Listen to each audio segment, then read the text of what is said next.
Ramadan adalah bulan kebahagiaan. Ramadan adalah bulan kebersamaan. Ramadan juga adalah momentum untuk menanam kebaikan. Setidaknya itulah atmosfer yang dirasakan warga Tunisia di bulan suci Ramadan. Di bulan Ramadan, suasana di negeri paling ujung Afrika Utara ini tidak jauh berbeda dibandingkan bulan lainnya. Mereka tetap beraktivitas sebagaimana biasanya.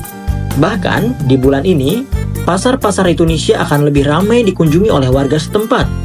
Mereka berbondong-bondong berbelanja sayur-sayuran, buah, hingga daging untuk kebutuhan berbuka puasa dan sahur. Bagi warga Tunisia, Ramadan adalah bulan yang spesial. Sebab itu, mereka akan memasak banyak makanan, baik untuk dimakan bersama keluarga maupun untuk dibagikan kepada orang-orang yang membutuhkan. Ya, bagi warga Tunisia, Ramadan juga merupakan momentum untuk menghidupkan rasa cinta dan kepedulian terhadap sesama.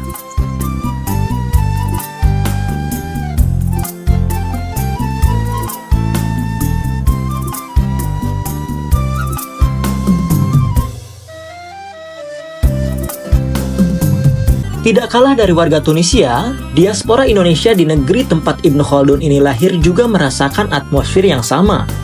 Jauh dari tanah air justru memperkokoh persaudaraan para diaspora. Pasalnya, di bulan Ramadan mereka tetap bisa berkumpul dan beraktivitas bersama. Di antara aktivitas para diaspora Indonesia di Tunisia adalah ziarah kubur dan membersihkan makam para ulama. Menariknya, kegiatan ini dipandu langsung oleh Duta Besar Republik Indonesia untuk Tunisia, Zuhairi Misrawi atau dikenal dengan panggilan Gusmis.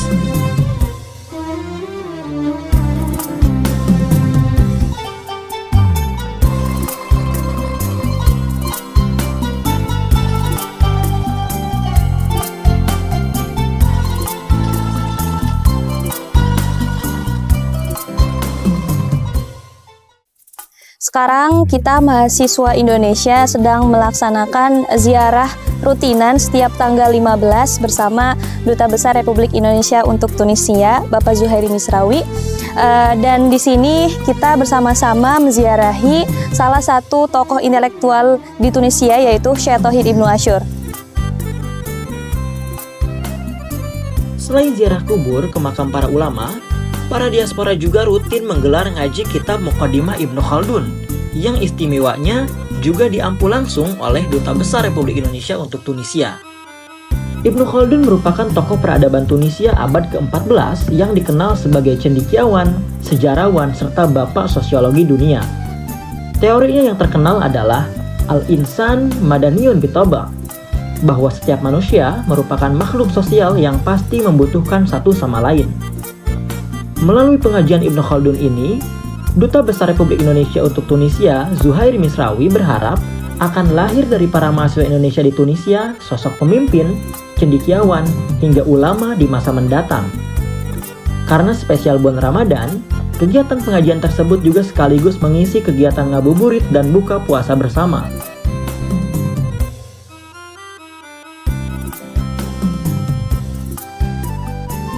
Setelah berbuka puasa, warga Tunisia dan diaspora Indonesia biasanya langsung berbondong-bondong menuju masjid untuk menunaikan sholat Isya dan tarawih berjamaah. Saat ini sedang berada di Jami Zaitunah atau Masjid Zaitunah Tunisia. Jadi masjid ini merupakan salah satu masjid tertua di dunia karena didirikan pada tahun sekitar 700 Masehi. Dan ini merupakan peradaban yang saat ini masih tumbuh, masih hidup, sehingga hingga saat ini saya sebagai WNI di Tunisia bisa merasakan sholat tarawih dan merasakan suasana Ramadan yang luar biasa hangat, luar biasa damai. Masjid ini sangat luas dan berada di tengah-tengah pusat kota tua, jadi warga dari berbagai titik di berbagai daerah di Tunisia datang ke sini untuk melaksanakan sholat tarawih dengan bacaan imam yang luar biasa merdu. Satu kali tarawih kita menghatamkan 1 juz, sehingga di akhir tarawih nanti kita akan menghatamkan Al-Quran 30 juz. Inilah suasana Ramadan di Tunisia yang luar biasa. Secara spiritualitas dapat membangkitkan kualitas keimanan kita dan kualitas hubungan kita dengan Tuhan, tapi di sisi lain juga kualitas hubungan kita dengan sesama manusia, karena di sini kita bisa berkumpul dengan saudara, teman, dan kolega lainnya.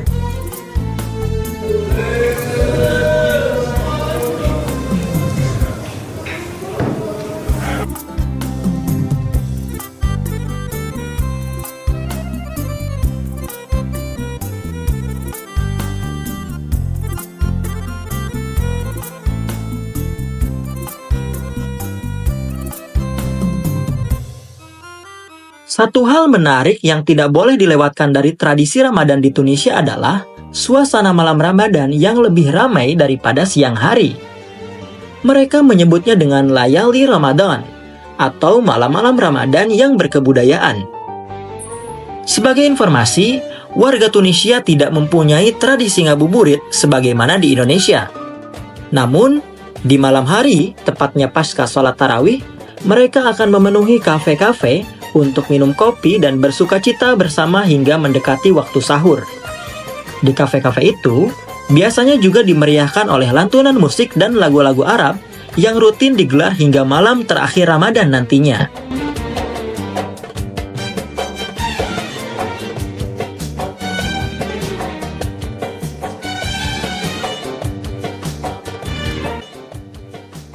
Ramadan di Tunisia memiliki cita rasa tersendiri. Selain karena pesona Ramadan yang semarak dengan malam-malamnya yang berkebudayaan, Ramadan di negara penghasil kurma dan minyak zaitun terbesar di dunia ini juga, kita akan menemukan sebuah kehangatan dan keremah tamahan warganya yang mirip dengan di Indonesia. Maka, bagi siapapun yang ingin merasakan pesona ini, dapat datang langsung ke Tunisia tepat di bulan Ramadan. Terutama bagi Anda warga negara Indonesia karena bisa masuk negara Tunisia tanpa visa. Warga BKN, para calon penghuni surganya Allah, sungguh puasa adalah salah satu dari rukun Islam yang ketiga. Setelah mengucapkan 2 kalimat syahadat dan sholat, dimanapun seorang muslim berada maka wajib untuk menjalankan ibadah puasa bagi yang sudah mukallaf. Secara bahasa, puasa itu artinya menahan. Adapun secara istilah yang kita kenal, puasa merupakan ibadah yang dilakukan dengan menahan diri dari makan, minum, dan segala hal yang membatalkan puasa dari mulai terbit matahari sampai tenggelamnya matahari. Asy-Syaikh Alwi dalam Mukhtasar Fiqhus Shaum menjelaskan mengenai beberapa hikmah puasa itu sendiri. Di antara hikmah-hikmah puasa adalah untuk mengingatkan umat Islam agar bersyukur atas nikmat yang telah Allah berikan kepada kita. Selain itu, dengan berpuasa kita dituntut untuk mengendalikan diri kita. Oleh karena itu, seorang muslim akan berusaha untuk menahan emosi dan berpikiran jernih saat menjalani kehidupan sehari-hari. Ibadah puasa memiliki keistimewaan, di mana Allah mengkhususkan puasa untuk dirinya sendiri dan Allah Ta'ala yang akan membalasnya, di mana dijelaskan dalam hadis qudsi Allah berfirman, kullu amal ibni Adam lahu illa siyam fa innahu li wa ana ajzibih. Sungguh semua amaliah anak Adam akan kembali ke anak Adam itu sendiri, dan hanya puasa itu untukku dan aku yang akan membalasnya. Sungguh karena tidak ada nilai pahala di dalamnya ini, kita sering menyia-nyiakan amaliah ibadah ini. Perbedaan tempat di dalam menjalankan tanpa keluar dari syariat dan ajaran Islam itu sendiri dalam ibadah puasa. Hanya perbedaan waktu dan tradisi saja di dalam menjalankannya itu yang membuat kita berbeda. Dalam perjalanan mereka, masyarakat Indonesia, saudara-saudara kita yang berada di Tunisia, mungkin bertemu dengan tradisi Ramadan yang berbeda dengan di Indonesia, seperti adat istiadat dalam berbuka, puasa, dan sahur, atau bahkan perbedaan dalam cara menjalankan ibadah seperti tarawih itu sendiri. Namun, mereka mampu memperkuat kebersamaan dengan masyarakat lokal dan memahami nilai-nilai dari puasa Ramadan, kesabaran, pengendalian, dan kasih sayang. Di mana baginda Nabi mengingatkan kepada kita, Al-Muslim kalbaitin wahidin. Sungguh seorang muslim itu seperti satu rumah yang utuh, yang dari manapun kita berada, dimanapun kita berasal, selama akidahnya sama, itulah saudara kita. Dimanapun keberadaan dengan mengetahui hukum dan syariat Islam ini, maka perbedaan itu tidak menjadi soal, karena pada dasarnya semua menjalankan kewajiban yang sudah ditetapkan Allah Subhanahu wa Ta'ala. Kisah saudara-saudara kita yang menjalankan puasa di Tunisia dengan tradisi Ramadan yang berbeda, namun tetap dapat beribadah dengan baik. Ini adalah sebuah pengingat akan kekuatan iman dan kebersamaan umat muslim di seluruh dunia ini.